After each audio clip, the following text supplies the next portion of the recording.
And welcome to another episode of Shop Talk down here at Page 3's Game Zone. I'm Nathan Varney. No, I'm Patrick Tackett. And today we're going to be taking a look at Archie versus Predator Issue 1, done in conjunction with from Dark Horse Comics and Archie Comics. This book will be on sale on Wednesday, April the 15th. So, something to check out. We'll get right into it here. Cover price, I think, is $3.99 on the book. Yep. Primary art, writing and art goes to is Alex DeCampi and Fernando Ruiz. Done in the traditional Archie style, for the most part. I think there was, as you pointed out, there's one panel. Yeah, one panel that's non-Archie-esque. It's very Predator-esque. The rest of the book is pretty much Archie. Where this is a 4-issue series. I kind of felt that it was. Not much going on in this particular book. It certainly is. I had not read an Archie comic in quite a number of years. Probably since the early 90s, late 80s, early 90s was the last time I read an Archie comic. I pick one up every now and then and read it. It's very atypical for an Archie book. So, other than that one scene. Right. Well, I guess to kind of kick the story off, the gang is going to wins a trip for spring break to a tropical island. Jughead wins the trip out of a bag of, what was it, Tato chips. Tato chips. So they go. There's a little bit of a hullabaloo over a fashion best dressed for the school yearbook. Yeah. Because these poor kids have been held back in Riverdale High School since 1905. But anyway, there, of course, Betty and Veronica, they get in a tiff over the winner of the award going to Betty.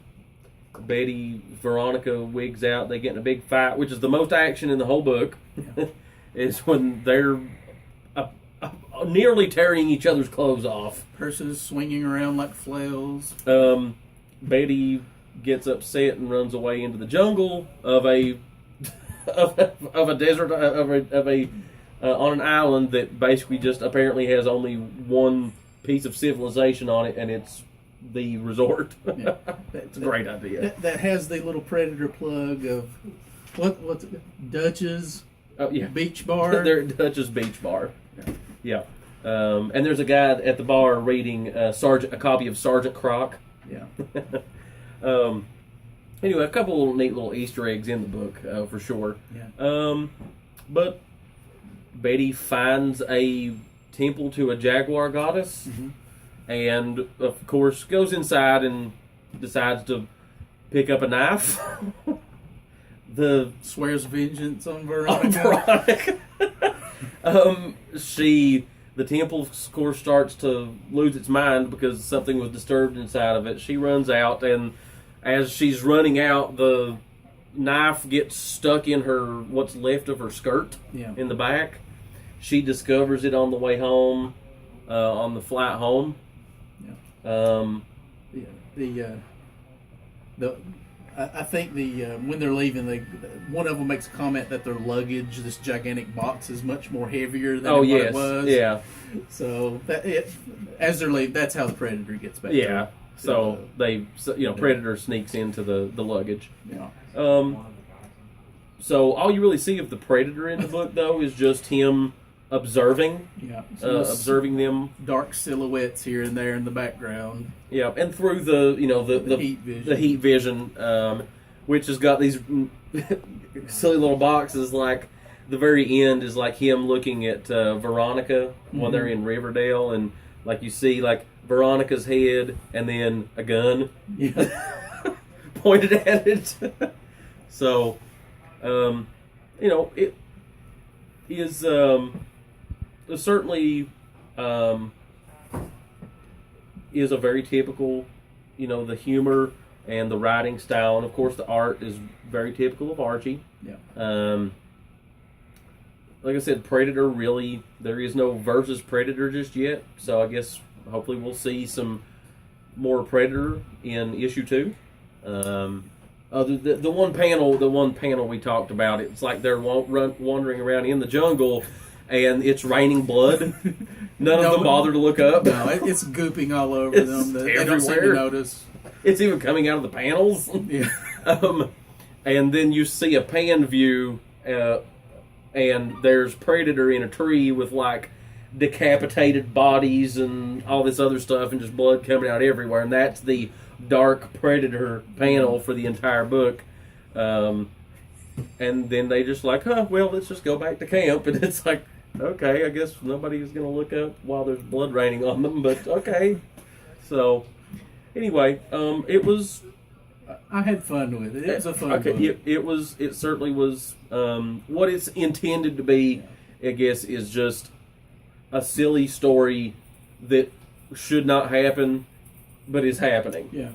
You know, Predator versus Archie. So we'll see.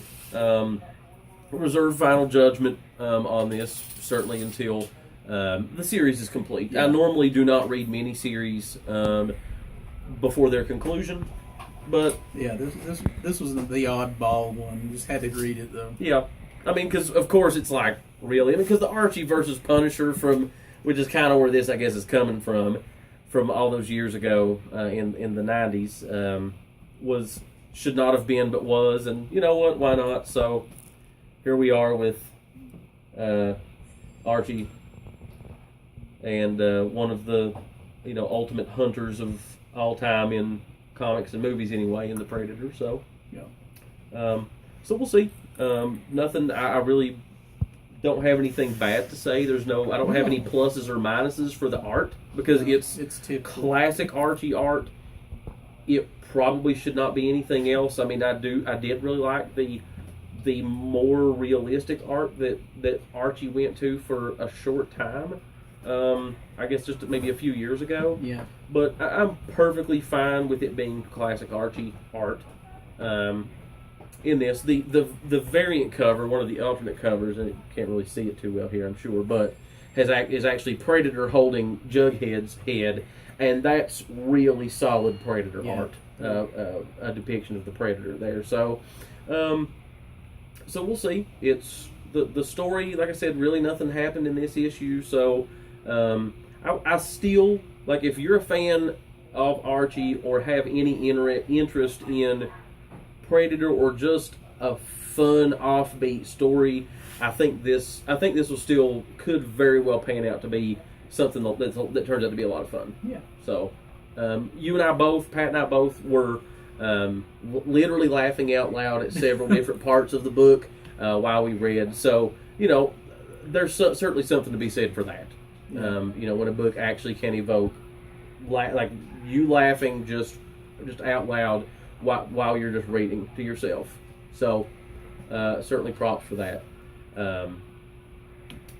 Any other thoughts? I know I feel like I've talked a lot. I think you've covered it all. It's just it's great. You got the hilarity of it, and it's that one panel, that one Predator panel. You have all this humor, the typical Archie stuff, and then you flip the page and it's like, and they just have no idea what's going on. It's just great. Completely oblivious. Yeah. So, which I guess again, it's the typical Archie story. Typical Archie. Yeah. So I like how they threw in there when I think Archie was yelling at Betty and Veronica. You could see the little recordings where the Predator had recorded it. He'll probably be using that later on as in the story. So yeah. So interesting. I'll recommend it. I mean, as far as just it's great. It's a great take read. a peek at it. After like I said, I'll give a final judgment on it after the whole series is out. But I would take a look at it. Yeah, I would take a look at it. I mean, if nothing else, just take a read through it. Even if you're not buying it for your collection, just take a read through it. If you see a copy out. So yeah. All right. Well, any other thoughts? The art, I think you and I The art probably was agree on solid, the art, yeah. just it being the Typical Archie. Typical Archie. So, Yeah. all right. Well, I guess that'll wrap up another episode of Shop Talk down here at Page 3's Game Zone.